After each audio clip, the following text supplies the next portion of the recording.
So check in. So, inventory. What am I supposed to be doing so I can go back to work and just be a human being in the workforce doing the right thing, volunteering, working in an apartment, paying my taxes? What is required to do that? Well, I have a disability that needs to be treated, so I need to be going to Social Security. I need to be going to a neurologist. I need to have a primary care. Any additional injuries acquired during seizures or while out trying to go to the doctor will have to be handled. I'll have to continue making my appointments. I'll have to have a worker at Department of Health and Human Services, and I'll have to manage my symptoms indoors so I have enough strength and energy to make my appointments. I need to focus on Social Security doctors before trying to go back to work, or I'll get more injured. We have to make sure that we listen to the 15 years of advice that we've got from several doctors all over the United States, as well as the professionals online. And if a doctor seems to do the opposite of what is healthy and I'm getting injured, then we need to make sure to notify the doctor that, hey, stop injuring me. I just got hit by a car crawling across traffic. I need a wheelchair before I do that again. Hey, before I go to a psychiatrist, you want to take a look at the blood inside my testicles and the injury I'm in here for? Because I'm coming into the emergency room for a dripping. 2 inches from the left of my belly button. I ended up having a seizure, and then about a couple weeks later, I felt this tearing sensation in my GI, and then I felt this cool drip, and then I looked down, and there's blood pooling in my testicles. That scares the living shit out of me, so I call my primary care. They aren't available, so then they say go to the emergency room, so I go to the emergency room. I wait my turn. My testicles are now swollen, filled with blood, but the testicles really don't hurt because they're not injured. It's just blood pooling in there, and my GI is hurting like a bitch 2 inches to the left of the belly button. So I wait and I wait. I finally get into the room. I wait for the doctor. The doctor comes in and says, I think that you might want to be seen by a psychiatrist. Why is he saying this? Well, that's my mother's and father's bullshit. My father has lied to so many doctors in the last 20 years or so that I get this all the time. And I know how to deal with it because I've been dealing with this bullshit for so long. Yeah, what did my mother and father say to get a doctor to say that during such an important injury?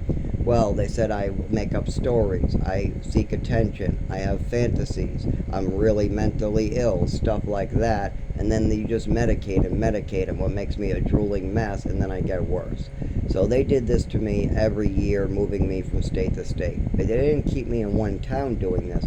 No, it started in Westford, then I was moved to El Paso, Texas, then I was moved to New Mexico, then we zoomed past Texas to make it to Maine, then we moved to another house in Maine, then we moved me to a house in Chelmsford, then we moved me to a place in Haverhill, then we moved me to a place in Lawrence, then we moved me to Chelmsford, then we moved me to Lowell, then there was a bunch of New Hampshire and Maine mixed into that, Mass, Maine, stuff like that, as well as there's vacations to Florida and cruises, or then I'm just left in Haverhill while they go on a cruise, so I don't have anybody working on my physical health because the only person in charge of my health care is a crazy woman named Patricia. She is the only person in charge of my body and in my health all the way to age 19. Even if I ask a doctor to help me with sleep and I'm having side effects with medications at the age of 18, they still take my mother's advice over mine. Still today, when I walk into an emergency room, they read my file, they take my mother's advice first, then they listen to me, maybe. So anyways, the doctor walks in, before even speaking with me, all he's done is read my file. He wants me to go see a psychiatrist because I'm internally bleeding. So before I do that, I say, okay, doctor, you want me to see a psychiatrist? Okay. Well, can you look at this first? So this is one way I've been able to get them to take a breather, doc, and actually do your job before you just refer me to a psychiatrist for internal bleeding. So the doctor looks and goes, oh, wait, this is real. Oh, wait, oh, shit. Okay, you need a GI specialist. You need to see your primary care. So then I call the primary care back. And the urologist, they also said. And they give me an emergency doctor in the practice, but they're still listening to my father's and mother's advice. So they think that I'm going to go in there for attention. Hey, look at my testicles. I love showing off my testicles. Yeah, look at my penis and testicles. Yeah, so much fun showing off my testicles. Instead, I'm afraid of hospitals. I am very shy. I do not like showing my pants. I was forced to get naked in front of strangers at the age of 13, only because I played with a match and did a science experiment with slug slime. Yeah, I held a match to some slug slime in a very safe area where no fire could be started, and the experiment showed that slug slime is not a good fire extinguisher replacement. And so I had to get naked in front of strangers. I had to be over medicated, and because my roommate wanted to tell a story, they held me down and double dosed me in the same hour. So stuff like that happened. So I'm very shy, very, very shy about doctors getting naked in front of them, because people who were not doctors in Lowell Treatment Center, these are interns and staff members wearing regular clothes that have to search these kids' buttholes for cigarettes and razor blades. So you get naked, they search your butthole, and then you get to go sit in a padded brick room. It's not even padded, it's hard stone rooms, and you get an alligator mattress, and that's it. You're not allowed to have toys, you're not allowed to have anything, and if you want to have your cell phone, you got to ask for permission. And if somebody steals it that's not on the program, that's just your fault, because of what? The staff won't let you have it. So where does it go? In the staff, and then somebody steals it. Yeah, constantly you ask the staff to charge it for you, and then you never get it back. That's how things get stolen. You ask the staff to charge it for you, never get it back. Then they blame you. Well, why did you want a toy for 30 days? You should have just sat in your room quietly for 30 days, they tell you. So these places make it so it's hard for me to use hospitals, or I get really afraid in these places. Plus they hold me down, they drug me. My mother would make me a drooling sick mess after going to these places. So I'm afraid as shit, but I go anyways. They give me some other primary care is what they tell me. But really, it's just a game to them. They tell this guy, he's mentally ill, just send him wherever. So this guy expects a mentally ill kid to be coming in going, whoa, look at my testicles. Yeah, I want to show off my private parts, yeah. Instead, they have a kid internally bleeding from his GI and blood pooling in his crotch. So anyways, I go in, I tell him what's going on, and he looks really concerned. He goes, well, this sounds real. But my coworker has told me that his file says that this is all made up, and that's what his father says too, it's all made up. Oh, well, are you sure you don't need a psychiatrist, he goes. I go, I'm sure that a psychiatrist would just send me away.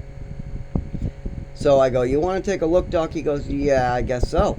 So I drop my pants, I show him, and all of a sudden he goes, oh my God, this is real. Oh, that's a lot of blood pooling there. Oh, yeah. Okay, so this isn't my specialty. You're going to have to go to a urologist or a GI. I'm going to send a referral over, because this is big deal. And do not go to a psychiatrist for this. You need a urologist or a GI specialist. And I'll send the referral over right away. This is very real and very important. I go, Doc, what is it? Why is my testicles filled with blood? What's going on? He goes, well, like I said, I'm not an expert, but from what I gather, something's going on 2 inches from the belly button. You probably ripped or did something there. I don't really know what you did there. And it's bleeding, and gravity is pulling the blood down. And that's why there's all that blood in your testicles. And I got pictures of this injury as well. Of course I do when people treat me like this all the time. I have to record my injuries, or I get a bunch of double talk from doctors believing my father and mother going, he's a liar, it's a fantasy. Don't help him. Let him die in the woods already. Yeah, let him die in the woods already. Yeah, he deserves it. Yeah, hurt him. He deserves it. Yeah, do something bad. He doesn't need to go back to his job. No, he doesn't need to live in an apartment. No, just let him lose everything again. Let everything go into a dumpster again. Yes, we've had Zach lose everything multiple times. Let's do it again. And that's what my father wants. He wants me. I work so hard for everything I have here, from the vacuum for $260 to the health care I'm receiving, to some of the things that keep me going, like fans and medical equipment, to the food in my cabinet, to the job I still have, but I can't go back to until I got some answers about my health. To all this stuff, I'm going to lose it all once again because doctors are listening to my father's advice. My father spent money for 15 years trying to cover up my real disability. So I'm not allowed to go to work until my disability is documented. I'm not allowed to use the shelter until my disability is documented. I'm not allowed to collect Social Security until my disability is documented. I'm basically allowed to just die in the woods until my disability is documented. And normally documenting a disability like this isn't that hard, but my father wants to spend all his money, and his dead wife also spent all her time trying to cover this up. So it's a little harder than normal, just go to the doctor. What am I supposed to be doing? Going to the doctor. I'm supposed to be going to Social Security and talking about this and trying to get it handled. But my father wants the opposite. He wants me to keep this a secret, go in the woods and die. He does not want to speak about this. He does not want me speaking about it. And they want me to get hurt as soon as possible, so that way I just shut up and I'm out of the way already. That is my family's plan. Kill him off already. Kill him off. Get rid of him. Shut him up. Shut him up. He knows too much. He's talking about this too much. We don't believe him. It's all a fantasy. Just don't help him and he'll die soon enough. He'll shut up about it soon enough. Even though after 25 fucking years, it's not getting better, guys. It's not going away. You can burn me, you can stab me, you can drug me, you can throw me into a home, you can throw me into a hospital, but unless it is a hospital for your nervous system with a neurologist who helps with your arms and legs and the seizures and the movements, it's not gonna do a fucking thing. We've tried hurting me like that already. Can we try something else that doesn't require poisoning me, beating me, holding me to the ground, having me get naked, poisoning me here, holding me there, having this kid in charge of me here? Yeah, a 13-year-old kid can just tell stories in the hallway and then they're holding me down and hurting me. Let's try something else, like listening to the fucking patient. Listening to the guy that's hurt. Hey, I slipped on the ice and broke my leg. No, you didn't. You fell out of an airplane and you have a broken arm. Well, what makes you think that? Because you're sitting there. No, that's stupid. If somebody slips on ice, has a broken leg, tries to get home but falls, then they ask for an ambulance and let the person know, I fell on ice and broke my leg. Let's not then say he fucking fell out of an airplane and broke his arm. Let's not make up bullshit. Let's listen to the guy on the ground who's hurt, because he probably knows what the fuck is going on. If somebody is on the ground hurt and they've gone through something, they probably know what it is, just like I know what it is. I've been disabled for 25 fucking years. I've been experiencing this every day of my life for 25 fucking years. If anybody has the information needed to know what's going on with me, it's fucking me.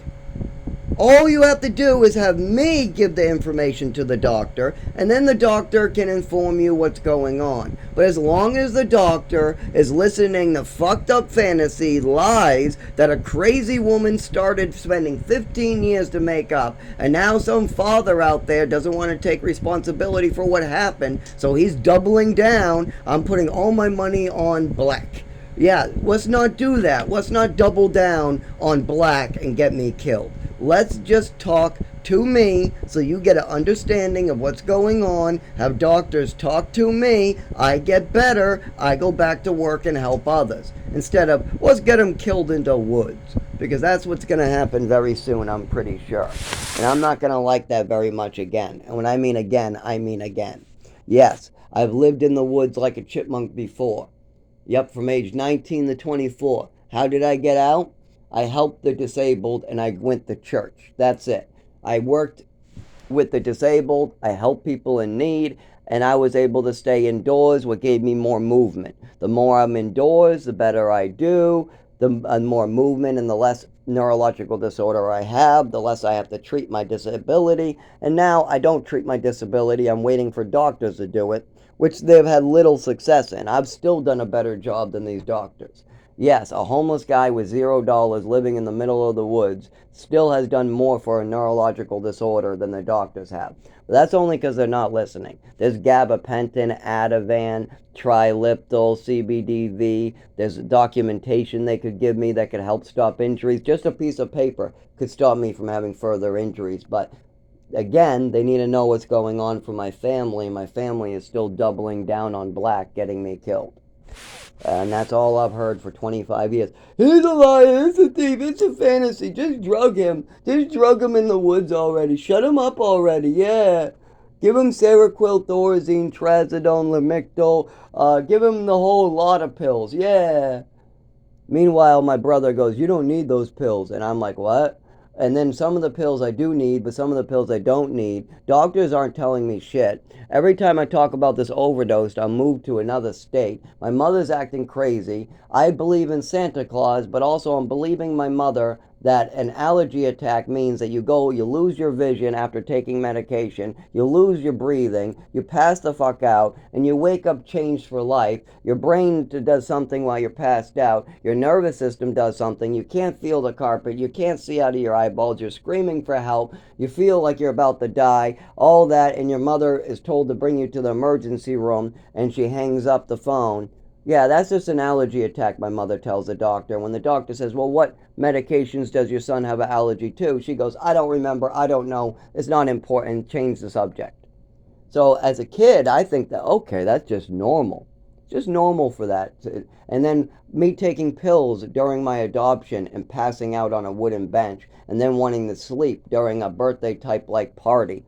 I think that's normal during a childhood too. Now I realize at adulthood, no, a kid being drugged and being high as a kite on pills at the age of 7 during one of his own parties and then being passed out so he can't even talk during the adoption or a part of the adoption. That's not normal, no. But that's because I'm an adult now. I'm not the 7-year-old believing in Santa Claus. What is my father's excuse? What is his excuse? Oh, it's all a fantasy. It's a lie. He's making it up. He's making it up. We never moved to Texas. We never moved him to New Mexico. We never moved him to Maine. We didn't move him again in Maine. We didn't move him a bunch of times in Mass. He didn't live in 6 different places in Massachusetts. No, we gave him great medical care. Yeah, we gave him the best medical care that money could buy. He's just lying about that. Yeah, he had plenty of doctors. Plenty of doctors. Oh, yeah?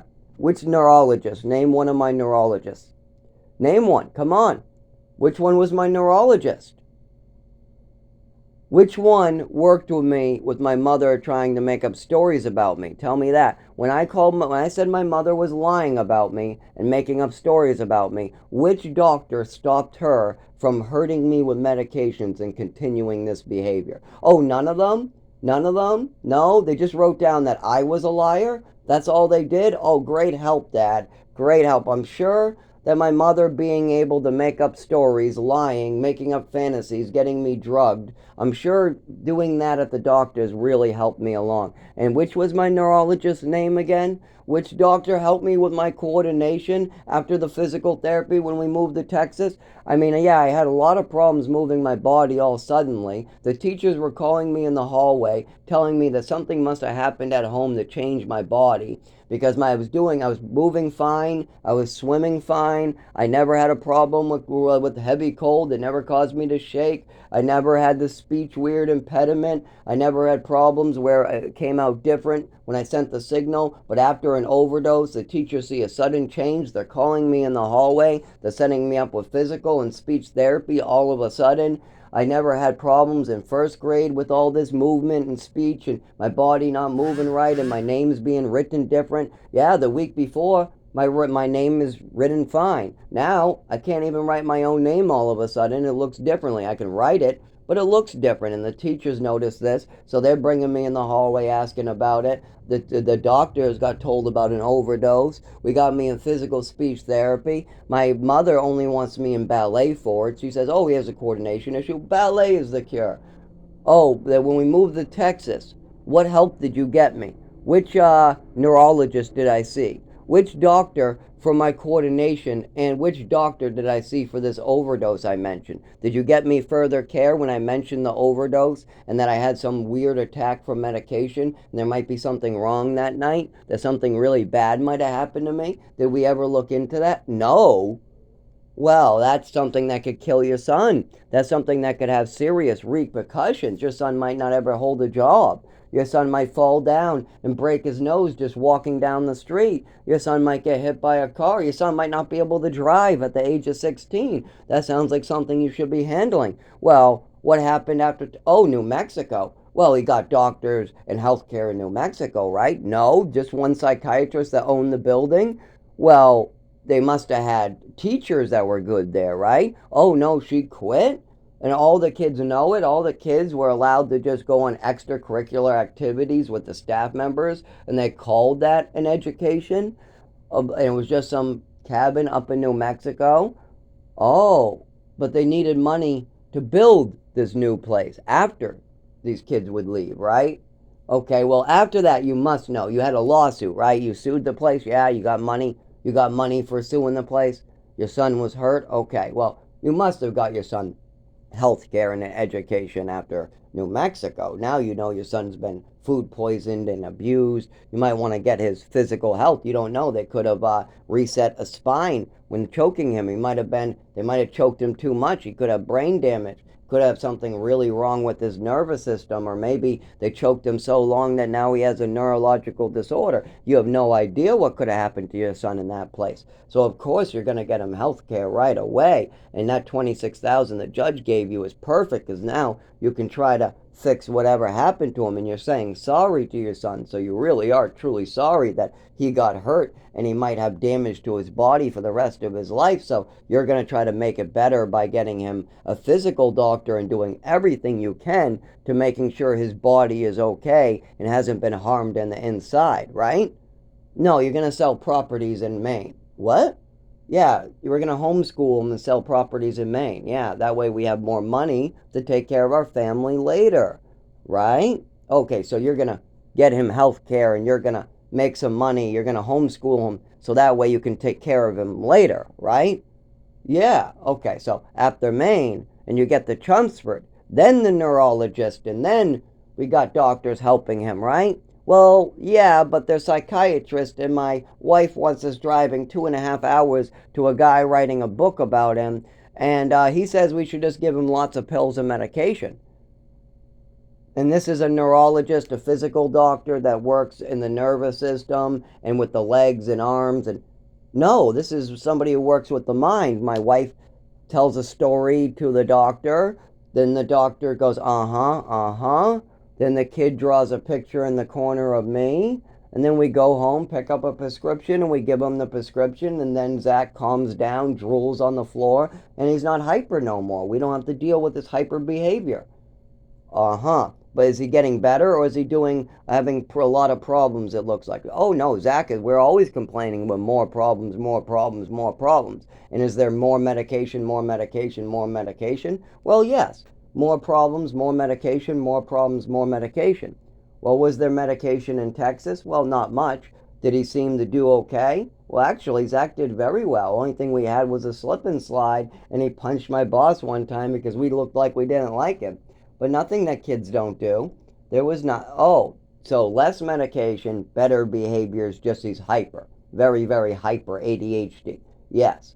But when you add like 6 or 7 medications, there seems to be problems and crazy stuff. You don't understand what's going on. Yes. Mm-hmm.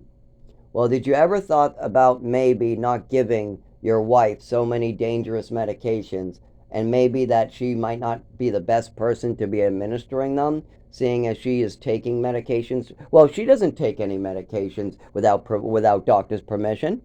Well, your son says that she took Vicodin from him and then wouldn't stop. And then he also says that there was Xanax missing, but he's afraid to tell you because you'll turn it around like it's something he did just because he was watching TV in the room, looked over and noticed that his meds were going missing. Just in the bottle that was at the top, then the middle, then the bottom. And he was afraid you guys might turn it around and make it like he's in trouble because he noticed your wife was taking his Xanax.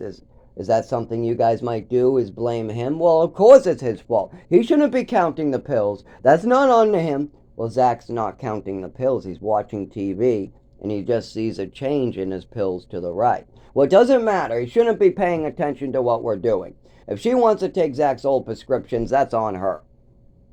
So she is taking Zach's old prescriptions. Well, I don't know what's going on. All I know is she only did it one time, and it's okay. Mm-hmm. Do you understand what the consequences of letting your wife do that might be?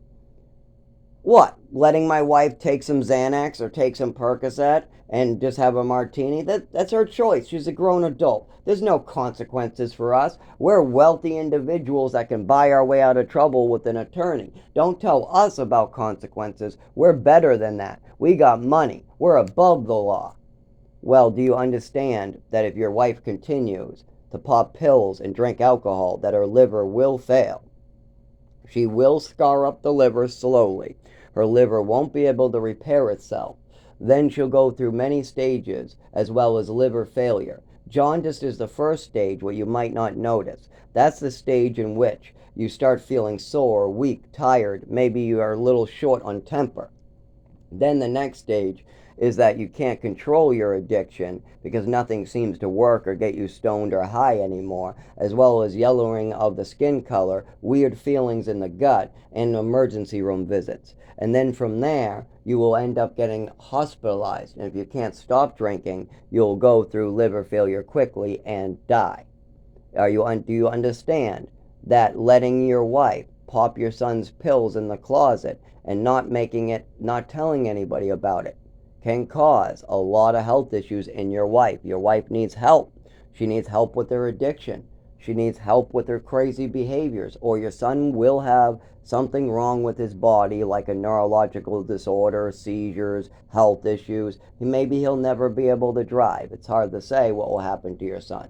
But if you continue doing what you're doing, your son is going to get hurt, and your wife might end up with liver failure from the pills and alcohol she's taking. Do you understand this? And my father would go, yeah, that's none of our business. Let her do whatever she wants. My wife is a grown woman. If she wants to take a Xanax out of the bottle and take it, that's on her. She certainly isn't going to tell me about it, and I don't know what's going on, but I leave the health care up to my wife. Whatever she says is true is true. She used to be a nurse, and she knows everything. She doesn't, back in the overdose in Westford, she told me that you guys don't know what you're talking about on the phone. You guys tried to get me to bring him to the emergency room. The wife was saying, oh no, they don't know what they're talking about, and hang up the phone. So you guys are quacks. Not only that, you guys want me to read a side effect list.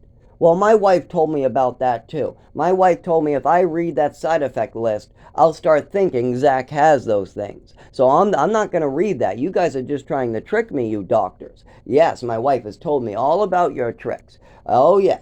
So you don't scare me with my wife is going to get liver failure and my son will get a neurological disorder. No, and read the side effect list because you should know what's going on with your son and know the list of pills your son is on. No, I'm not doing any of that. I don't care what pills my son is on. I don't care what pills my wife gives my son. I'm not going to read the side effect list. My wife can take the Vicodin from her closet if she wants. Even if that's an active prescription with my son's name on it, that's up to her. She's a grown adult. And if she wants to have a martini that same night, that's up to her. She's a grown adult. And if she wants to drag my son into another room and give him a metal ruler to the face or a plastic ruler to the face, that again, she's an adult, he's a kid. I don't know what Zach's doing, but I bet he deserved it. And if we want him living out in the woods and he can't use a shelter, it's his own fault. Yeah, he should have worked harder. Yeah. Oh, he can't use a shelter? Why is that? It's some fantasy story. Oh, yeah, and he can't use a doctor? Oh, sure he can. And he's falling down bleeding on the side of the road? Good. I hope he dies, is my father's opinion every single time I bring this up. Not once in the last 25 years has he been like, my wife did what? Oh, we need to handle this right away. Oh, I'm sorry that she did that to you, Zach. I'm really sorry that Patricia poisoned you at the age of 7. It's almost, I can't believe it. That's so horrific. Oh my God, we need to get you help right away. That's the worst thing I ever heard in my life. Yeah, is there anything else that we don't know about? There is. What else don't I know about? Oh, remember when I was passed out on the bench for the adoption and the adoption party? Everybody asked me why I looked tired, why I looked depressed. Well, mom gave me meds right before we got in the car. Oh, that makes sense. No wonder why you looked like you were about to sleep at random times. And you remember how from the age of 7 to 13, I got a mystery sickness every Halloween, and we used to joke about it being the curse? Oh, Zach gets sick every Halloween. He's getting ready to go trick or treating. He wants to go trick or treating. Zach is excited to go trick or treating. He's given his meds, and then all of a sudden he gets sick. Well, when you put every year together, it paints you a perfect picture. See, each year by itself, I want to go trick or treating. I'm getting my costume on. My mother calls me over for meds. I take my meds. I get sick. 1 year, that doesn't look like much to my father. He's being lied to by my mother. She just wants to get her way, and she got her way. Nobody thinks much, except for me, puking and sick for about 20 hours, and then I get better as soon as whatever my mother snuck me wears off. But when you have multiple years in a row, that's different. So, yes, I have multiple examples of these things. Oh, that's terrible, Zach. Yeah, we need to do something about this right away. We cannot just let you die. You can't run off this time. You need to go to the doctors, and we need to make sure the doctors are actually doing the right thing. Because it looks like you might have some problems with doctors too now, huh? Yes, lots of them. I mean, yeah, my doctors were lied to for so long, and I'm ADHD hyper and got a funny voice. Also, I'm bent over and I barely can walk now, and I'm shaky during winter. So, yep, it will be really hard to get a doctor to listen to me and not the paperwork that my mother and father established. But I think with your help, we can do it. Yeah, well, you better do it, Zach. Oh my God, you'll die if you don't. That's the type of conversation we're supposed to have, but instead my father goes, no, no, no, it's a fantasy. Go back in the woods and die some more. Yeah, I don't want to hear it. Oh, that blood is fake. Yeah, that scar is fake. Yeah, your fall is fake. You're fake. Everything about you is fake. Yeah, yeah, fake, fake, fake, fake, fake. Lie, lie, lie, lie, lie. Fantasy, fantasy. Whatever. Now I'm going to run off into the sunset and get drunk.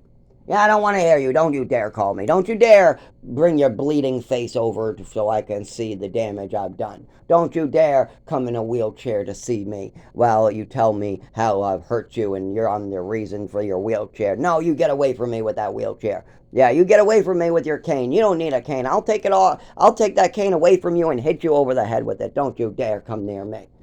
Is the type of bullshit I've been getting. Now, luckily, lately, I did call him recently and I didn't get quite that